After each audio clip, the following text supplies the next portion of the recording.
My name is Winona Hale. I'm 35 years old, and I live in San Jose, California. I'm the founder of a software company called MedTech Solutions. We specialize in healthcare and financial services. Boring words, I know, but it basically means we build systems that keep hospitals and clinics from collapsing under the weight of bad data and bad money management. My work is stable, very stable. I don't really have to worry about money anymore. But I'm not the kind of person who likes talking about success. I don't post motivational quotes online. I don't brag about deals or show off my revenue numbers over brunch. My daily life is painfully simple. Work, home, weekends with a few close friends who actually know who I am. I don't have many friends, just a small circle of people who understand that I'd rather debug code at midnight than go to a crowded rooftop bar. I've always been the quiet one, the observer, the person in the corner who notices everything but says nothing. Maybe that's why my family never really understood me. Or maybe they just never tried. Family. I haven't been in real contact with them for 2 years now. The last time we were all in the same room was Christmas night 2023. That was the night every illusion I had about them shattered. The night my relationship with my parents and my sister ended completely. 2 years have passed since that fateful Christmas, but I still remember every single detail. The fake smiles, the clinking glasses, the smug tone in my sister's voice, and especially the moment my father's wine exploded across my face in front of all their precious guests. 2 years ago, I drove 3 hours from San Jose to Fresno for that dinner. The whole drive felt like driving toward a battlefield I already knew I would lose. The highway lights passed by in a blur, and the more miles I put between myself and my quiet house, the tighter my chest got. My hands gripped the steering wheel until my knuckles turned white. My stomach twisted in that familiar way it always did before a family gathering. Because for me, family gatherings were never about family. They were a stage. A stage built so my older sister, Haley, could stand on it and shine, while I stayed in the shadows playing the role of the disappointment. The only reason I was even on the road that day was because my mother had called me 10 times in 2 days. The last conversation is still burned into my mind. "If you don't come home for Christmas," she said, her voice trembling dramatically over the phone, "I'll consider myself as having no daughter." I was silent for a long time, staring at the code on my computer screen that suddenly felt meaningless compared to the weight of that sentence. No daughter.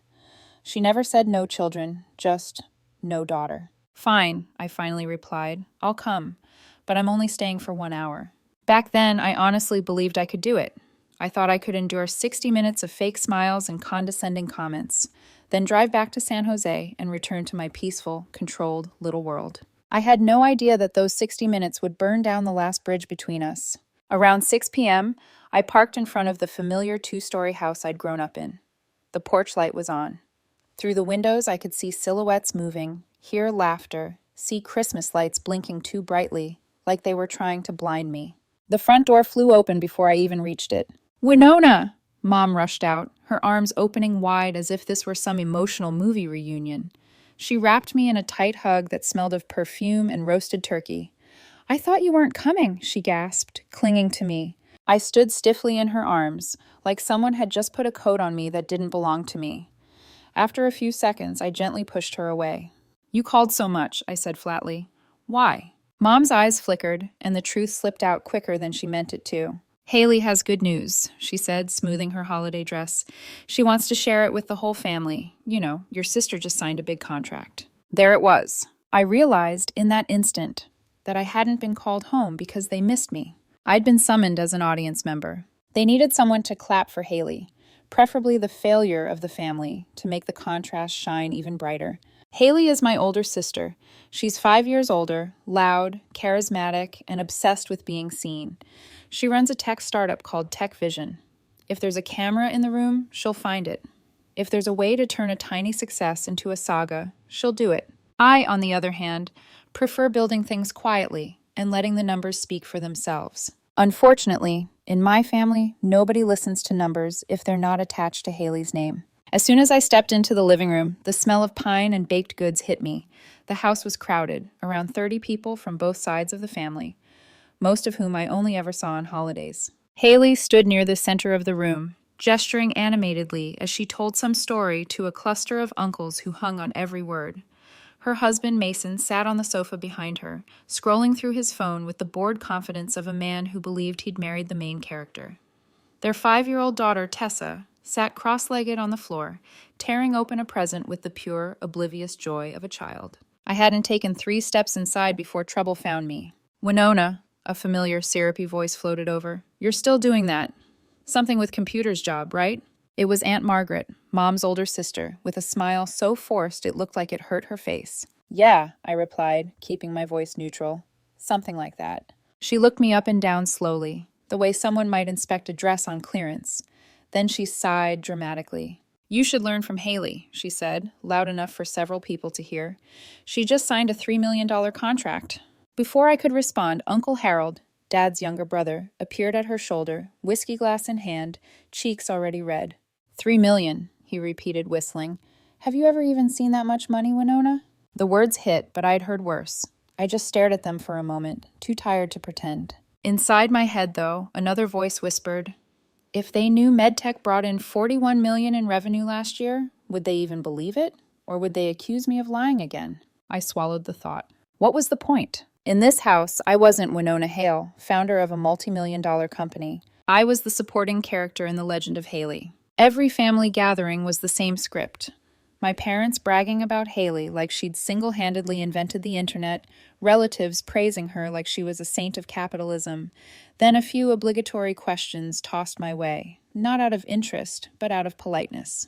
They needed me to play the role of the failure. Without me, Haley wouldn't shine as bright. Around 6:30 p.m., people began drifting toward the dining room. The long table was set with Christmas-themed plates and too many candles. Dad sat at the head of the table. Haley took the seat on his right. Mom sat on his left. I was placed near the end of the table, squeezed between 2 cousins' kids, like a last-minute addition. It was exactly where they believed I belonged. After everyone had settled and the chatter had quieted down, Dad stood up, raised his wine glass high, and cleared his throat. "I want to make a toast," he declared, his voice booming with pride, "to Haley." All eyes turned to my sister. She smiled like a queen accepting a crown. "My daughter just signed a $3 million contract with a major tech company," Dad continued proudly. The room erupted in applause. People whistled. Someone even pounded the table. Haley stood, pretending to be modest. "Thanks, Dad," she said, her eyes shining. "Yes, TechVision just signed a contract with a company called—" She paused for effect, looking around the room.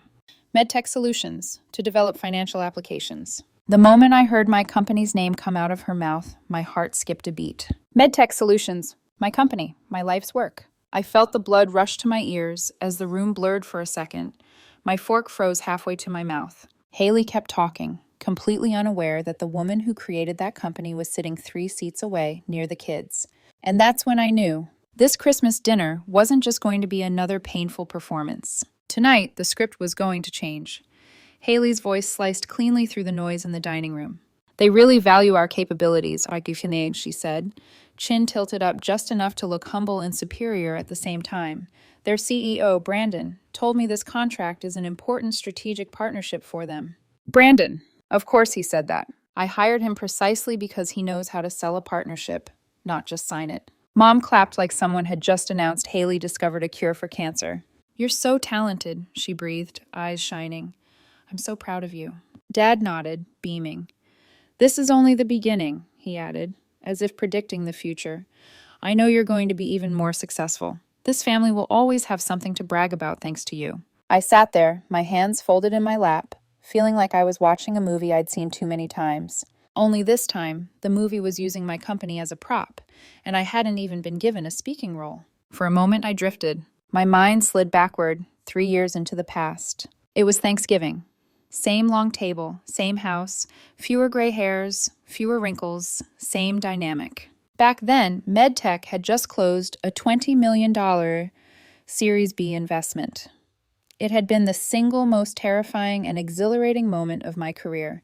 Months of pitching, due diligence, legal reviews, sleepless nights, all ending with signatures on a screen and a wire transfer that changed everything. I remembered sitting at this table, heart pounding, waiting for a gap in conversation to share it with my family. Haley had just finished bragging about landing some mid-sized client.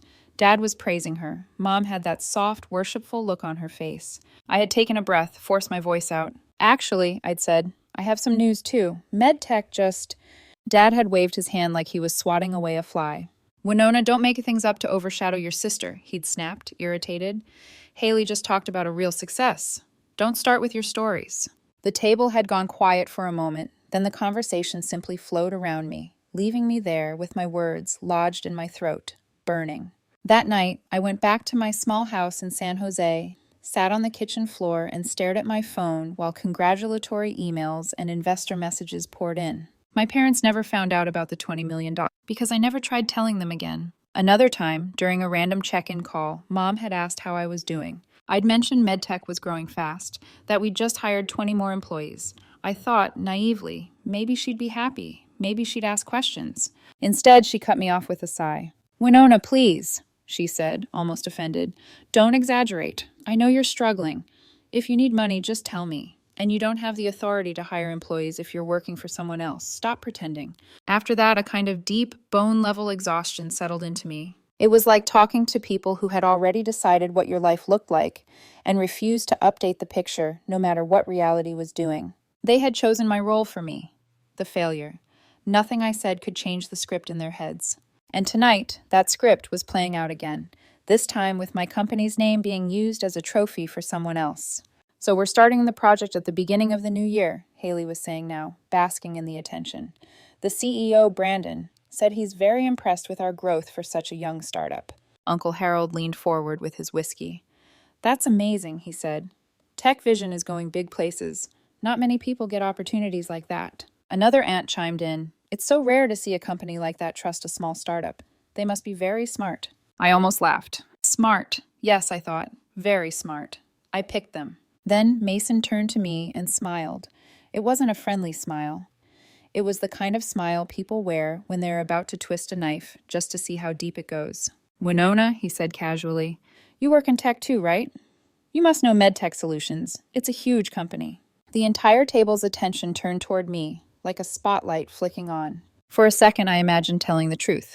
"Yes, I know MedTech. I give myself performance reviews there." But I didn't. I just gave a small shrug and said, "I've heard of it." Haley laughed, a bright, tinkling laugh that made my skin crawl. "Don't worry about it," she said, reaching over to pat my shoulder like I was a child. "Not everyone is lucky enough to work with big companies. Just keep trying. Maybe someday you'll get a chance too." The words should have bounced off. They'd said worse. But the way she said it, in front of everyone, with my parents nodding along, cut deeper than I expected. Dad nodded approvingly at her advice. Mom gave me a sympathetic look that was more insulting than any insult. In that moment, I realized something. I hadn't just been quiet for years. I had been complicit. By staying silent, by letting them keep their version of me as truth, I'd let them build this fantasy where Haley was a genius and I was barely scraping by in some nameless desk job. And tonight, I was going to pay for that silence. The dinner went on. Dishes were passed around. People refilled their glasses. The room got louder as the alcohol flowed more freely. Laughter echoed off the walls. Around 8 p.m., Haley had had at least 4 glasses of wine. Her cheeks were flushed, eyes bright, voice on the edge of too loud. She stood up again, wobbling slightly but full of bravado. "I want to say something," she announced, raising her glass.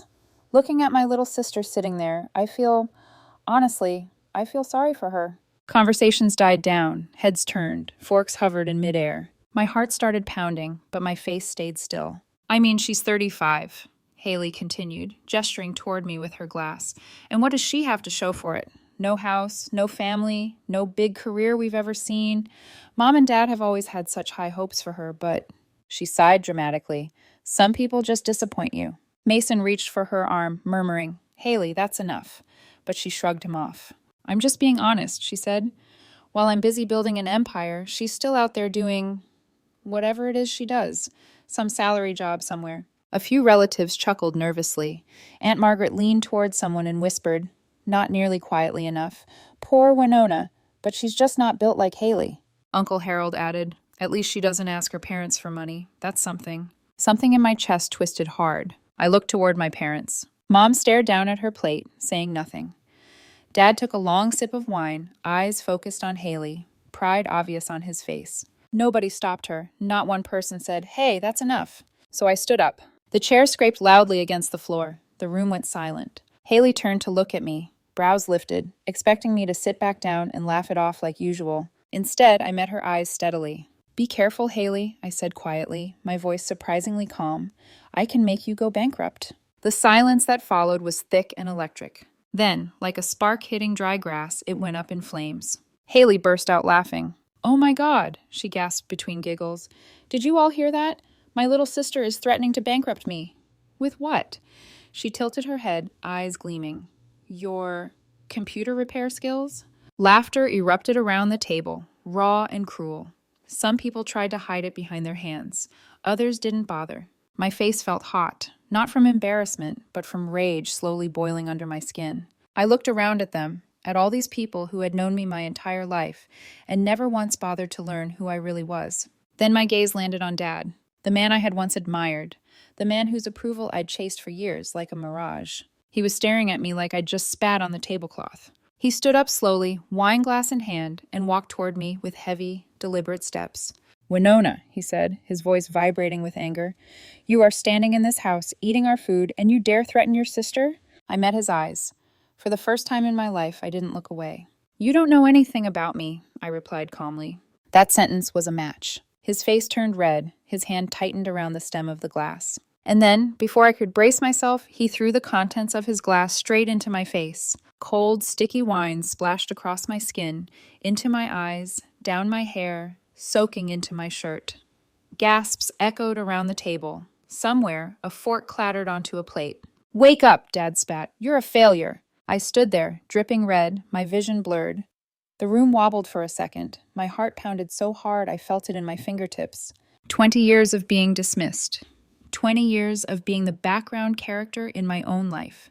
And now, standing there with wine running down my neck, something in me finally broke loose. I blinked, wiped my eyes with the back of my hand, and slowly reached into my pocket. Everyone watched me like I was about to pull out a weapon. In a way, I was. I took out my phone and scrolled to a familiar name. Brandon, CEO MedTech. I pressed call and put the phone on speaker. The ringing filled the silent dining room. 1 ring, 2, 3. Then Brandon's voice came through, cheerful and confused. "Hey, Winona, I know it's Christmas night. Is everything out?" "Brandon," I cut him off, my voice cold and steady. "Cancel the partnership with Tech Vision." You could have heard a pin drop. Brandon went silent on the other end of the line. So did everyone in the dining room. The only sound was the faint hum of the heater and the soft drip of wine falling from my hair onto the hardwood floor. Then Brandon spoke carefully, his tone shifting into the one he reserved for major business decisions. "Winona, are you sure? That's a $3 million contract." I kept my eyes on my sister. Haley's smirk twitched. My father's lips parted slightly. My mother stared at me like she didn't recognize her own daughter. "I'm certain," I said, each word crisp and sharp. "Cancel it. The termination email goes out on the first business day of the new year." A beat of silence. Then Brandon replied, "Understood. I'll handle it." I hung up. For 2 full seconds, nobody moved. Nobody breathed. Then Haley burst into laughter. "Oh my God," she howled, wiping tears from the corners of her eyes. "That was really good, Winona. You almost got me." "Fake phone calls? Seriously?" Murmurs rippled across the table. "This child, she's losing it. Trying to scare her sister? So childish." Mom shook her head, clicking her tongue in disappointment. Dad snorted, shaking his head like I had embarrassed the entire bloodline. Aunt Margaret clapped mockingly. "You should become an actress, sweetheart. That was very dramatic." I said nothing. I simply sat back down, calm, hands folded neatly in my lap, watching them laugh, knowing, with absolute certainty, the laughter wouldn't last long. Not even 2 minutes passed before the sound of Haley's phone shattered the room's mirth. "Rang!" She frowned, glanced at the screen, and her expression froze, then shifted.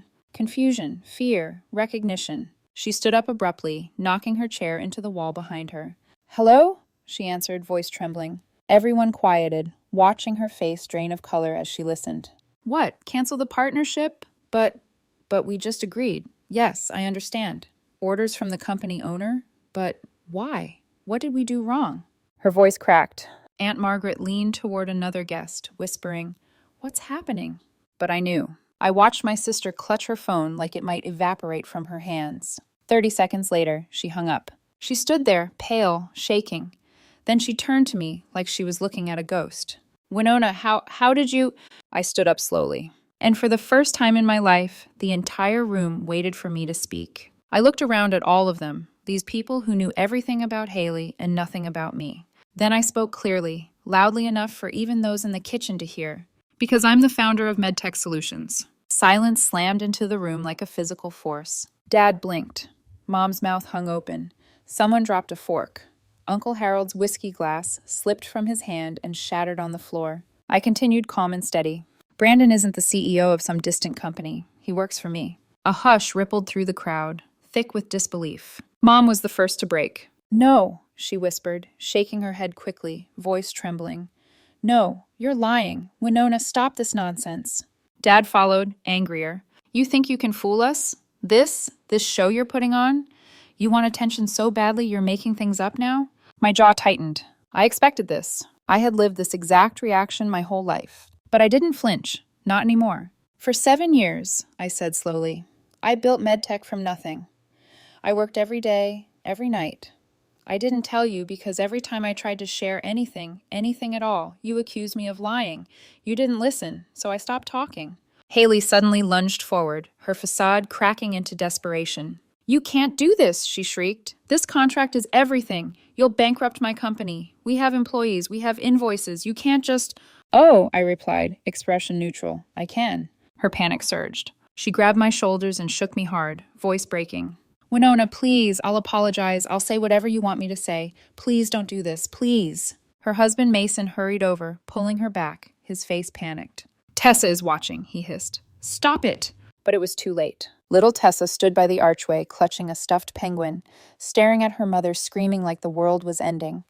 Tears welled in her eyes. She didn't understand the business stakes, but she felt the fear. She always felt everything. Mason bent down, tried to soothe her, but Tessa reached her tiny arms toward me instead. Auntie Winona, she whimpered. That hit hard. So hard I had to blink back a wave of emotion that threatened to crack me. But I couldn't let them weaponize that for guilt. Not again. Dad stepped forward now, fueled utterly by anger, not fear. You listen to me, he growled. Whatever you are in that outside world, you're still our daughter, and you do not destroy your sister. Family is family. That word, family. My breath turned sharp as ice. I turned toward him, meeting his eyes with 20 years of pain and clarity. You threw wine in my face, I said quietly, in front of 30 people. Dad flinched, just a tiny twitch, but I saw it. You never once, I continued, voice cracking despite myself, asked me what I was building, who I was becoming. You never asked about my life, because you didn't believe I had one. Mom reached forward suddenly, grabbing my wrist with both hands. Winona, sweetheart, you misunderstood. I pulled my wrist back. Misunderstood, I said, my voice colder than I had ever heard it. You invited me here to be Haley's backdrop. You threatened to disown me if I didn't come. Mom opened her mouth, but no words came out, because she knew it was true. Things escalated fast after that. People tried calming Haley down. Some whispered apologies under their breath. Others stared at me like I was some creature they had never seen before. Finally, I had enough. I walked toward the door. My shoes left faint wet prints on their nice hardwood floor from the wine still soaking my clothes. Haley chased after me, stumbling, crying hysterically now. Winona, please, she sobbed. Don't leave. I'm sorry. I'm sorry I said those things. She reached for me. I stepped aside. Sorry, I said, opening the door. But I can't help you, Haley. Then I stepped out into the cold Fresno night. Behind me, her sobs carried through the doorway like a ghost's wail. Dad cursed. Mom cried. Chaos erupted. And I kept walking. My breath crystallized in the air. My hair was still sticky with wine. But for the first time in my life, I felt like I was walking away from a prison where I had been locked away for 2 decades. The next morning, around 10 a.m., I sat in my quiet San Jose kitchen, drinking coffee, trying to wash away the memory of last night. Then the doorbell rang. Once, twice, again. Then pounding. Relentless, frantic pounding. I opened my security camera app, and my stomach dropped. 5 figures stood outside my front door. Mom, Dad, Haley, Mason, little Tessa, crying. I stared at them. My coffee suddenly tasted like nothing. They had driven 3 hours in the morning of Christmas Day to confront me. The war wasn't over. It was only beginning. The pounding on my front door grew louder, more desperate. Each thud rattled through my house like echoes of a past I thought I'd finally escaped. Through the security camera, I watched them. Dad, fists clenched, jaw tight. Mom, shoulders shaking as she cried. Haley, face blotchy and streaked with mascara. Mason, trying to keep Haley upright. And little Tessa, clutching the stuffed penguin she always carried, sobbing into her mother's coat. I stared at them through the screen for a long moment. Then, against every instinct screaming at me to stay silent, I walked to the door and cracked it open 2 inches, keeping my arm braced against it so no one could push through. The cold morning air rushed in, sharp and intrusive. The moment the door moved, Mom lunged toward it, both hands gripping the frame. "Winona!" she cried. "My daughter, please, please open the door and talk to me." Her tears dripped onto my doormat. But I didn't move. I didn't soften. I kept the door exactly where it was. "Say what you need to say from there," I replied. "No one is coming inside." Mom blinked at me, stunned, like the concept of boundaries had never existed between us. Dad shoved her aside and stepped forward, hands planted on the doorframe. His face was red, part anger, part humiliation. "Winona," he growled, "you can't do this. We are your family. Let us in." I raised a brow. "You gave up the right to order me around in my own house," I said quietly. Dad's nostrils flared. For a moment, I thought he might slam the door back open himself. But before he could, Haley stumbled forward, eyes wild, mascara streaking her cheeks. "Winona, please," she cried. "I'm begging you. My company is collapsing. You don't understand. Tech Vision can't survive this. We're already drowning." Her voice cracked, breaking into a sob. Mason stepped beside her, tightening his grip on her elbow. Then he did something that made my blood turn cold. He bent down and whispered to Tessa, "Tell Aunt Winona you miss her. Tell her you want to come inside." Immediately, almost instantly, Tessa reached out her tiny hand toward me. "Auntie Winona," she whimpered. "I miss you. Come inside." A sharp ache speared through my chest, but I recognized the manipulation. I recognized the script. This was how my family operated. Emotional leverage, guilt as currency, children as shields.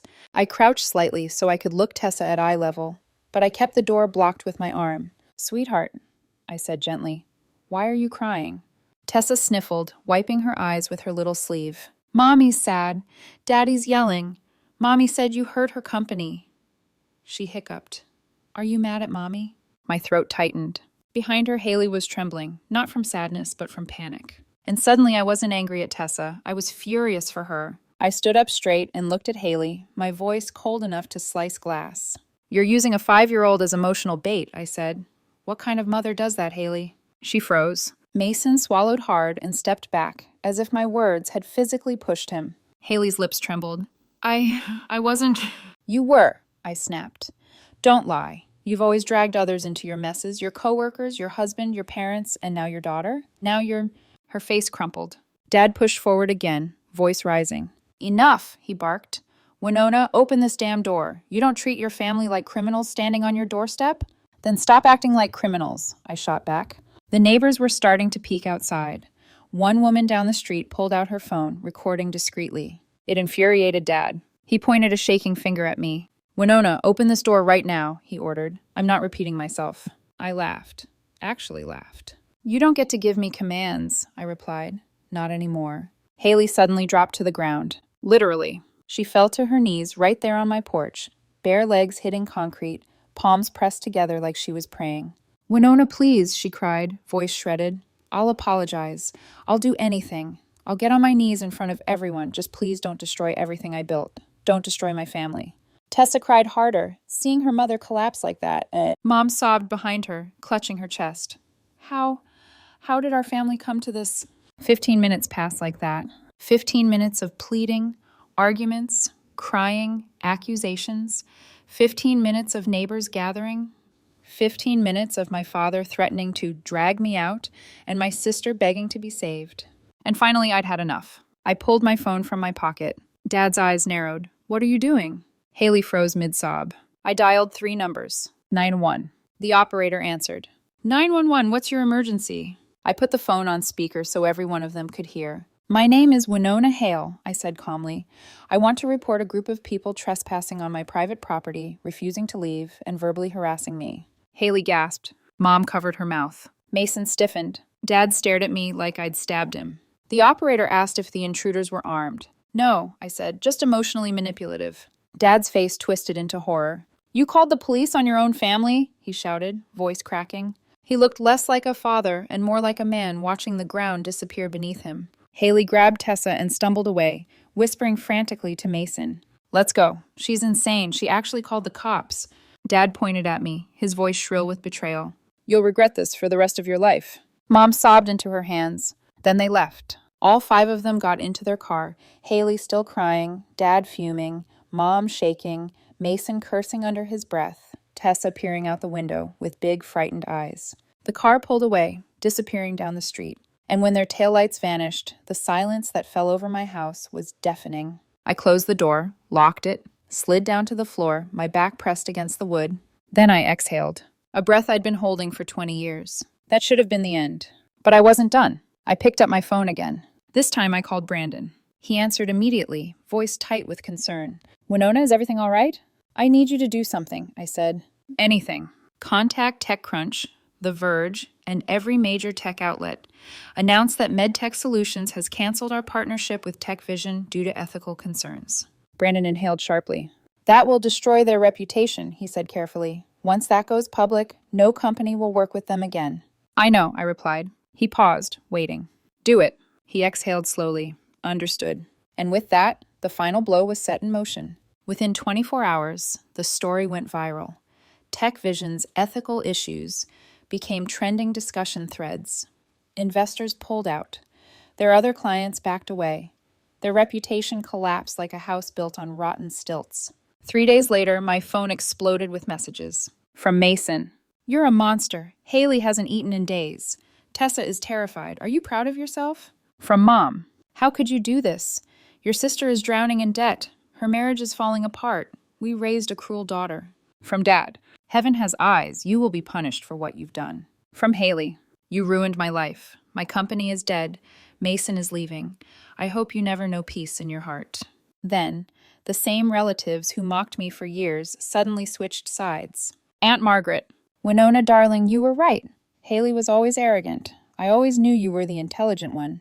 Uncle Harold. Let me know if you need anything legally. I'm on your side. I stared at their messages with disgust rising in my throat. Vultures. Every last one of them. So I wrote one group message. All of you are parasites. Don't ever contact me again.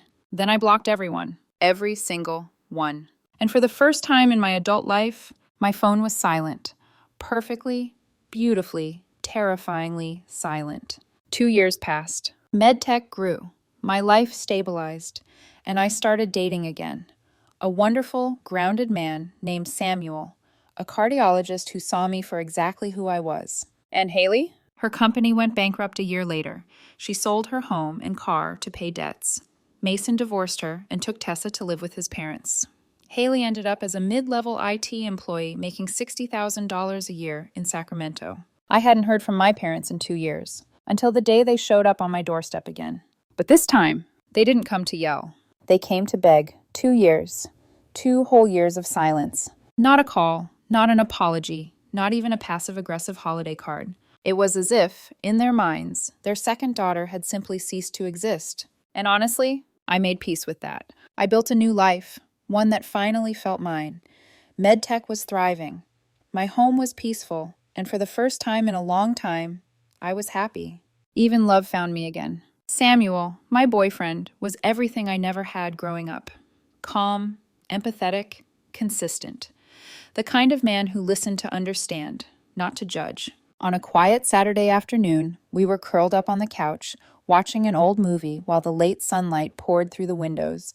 Samuel's hand rested lazily over mine. The world felt unusually gentle. Then, ding dong, the doorbell rang. Samuel paused the movie, eyebrows lifting in question.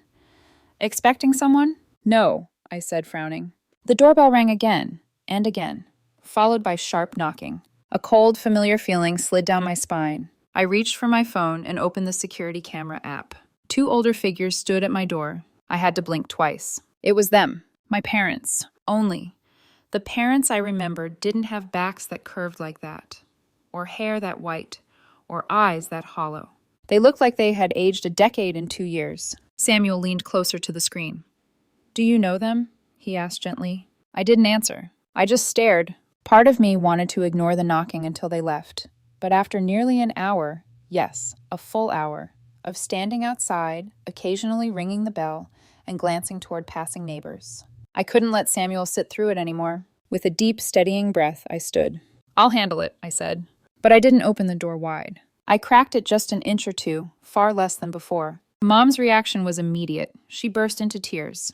"Winona, my daughter," she cried, her voice broken. "I miss you every day, every single day. Please, please talk to us." Dad stepped forward, but this time he didn't look angry. He looked defeated. "Winona," he said, voice low, "we need to talk. Please, just give us a few minutes." I shook my head. "There's nothing to talk about." Dad swallowed hard. "Please," he whispered. "It's about the house." I didn't respond. He continued. "We're about to lose it." Mom sobbed harder. Dad kept going, the words spilling out like he had rehearsed them 100 times. "Haley, she owed a lot of money," he said quietly. "When everything happened, we tried to help her. We mortgaged the house so she wouldn't be homeless." He paused. My heart did not. "And now the bank wants $300,000, he finished. "They're foreclosing next week." For a moment, all I felt was a kind of cold, still silence inside me. It wasn't satisfaction, it wasn't revenge, it wasn't even pity. It was resignation. The inevitable had finally arrived. "And?" I asked flatly. Mom looked up sharply, eyes red and desperate. "What do you mean, and?" she cried. "If we sell the house, where will we live?" I shrugged. "That's not my problem." Mom grabbed the door frame, knuckles white. "Winona," she whispered shakily, "we raised you, we fed you, we clothed you. You owe us—" I cut her off. "No," I said quietly but clearly. "I owe you nothing." Dad's eyes hardened. He straightened his back just slightly, what was left of his pride lifting him. "What do you think people will say," he hissed, "when they hear you abandoned your own elderly parents? When they hear the daughter who succeeded left her own family on the street?" Ah, there it was. Not love, not fear, reputation.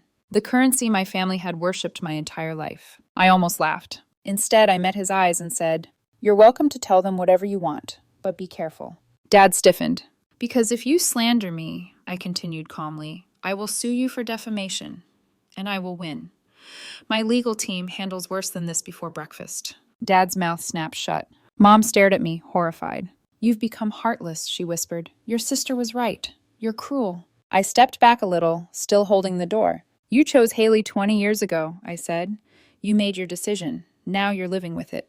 Mom's face crumpled. Dad's shoulders slumped. Then shockingly, almost softly, Mom said the exact same sentence I'd heard once before. "Our daughter died a long time ago," she whispered. "We don't have a daughter named Winona." And something in me broke, but not in the way it used to. There was no sting, no ache, no desperate longing for their approval. Just release. I let out a slow breath. "Okay," I said, "then go." Mom sobbed. Dad stared one last time like he was memorizing the face of the child he'd lost. Then they turned and walked away. Their steps were slow, heavy, hunched. I closed the door softly behind them. And when I turned, Samuel was standing at the end of the hallway, concern written all over his face. He came closer, lifting a hand to touch my cheek. "Are you okay?" he asked gently. I held his hand, breathed in once, twice. "I'm fine," I said. And I meant it. "They chose Haley," I added quietly. "Not just once, but for 20 years. And now they want me to save them from the consequences of that choice." Samuel pulled me into a soft embrace. We stood there, the quiet filling in the spaces where pain used to live. Some people say blood is always family. But blood isn't what makes someone family. Respect is, love is, safety is. And none of those things ever came from the people who called themselves my parents. Now, as I tell this story, I know some people will say I'm cruel. Some will say I'm ungrateful. Some will say a daughter should never abandon her family. But if your family is the one that hurts you the most, then are you really abandoning them? Or are you saving yourself? You tell me, am I cruel, or did I finally protect myself from the people who cut me deepest? Let me know your thoughts in the comments. And if this story resonated with you, don't forget to like, share, and subscribe.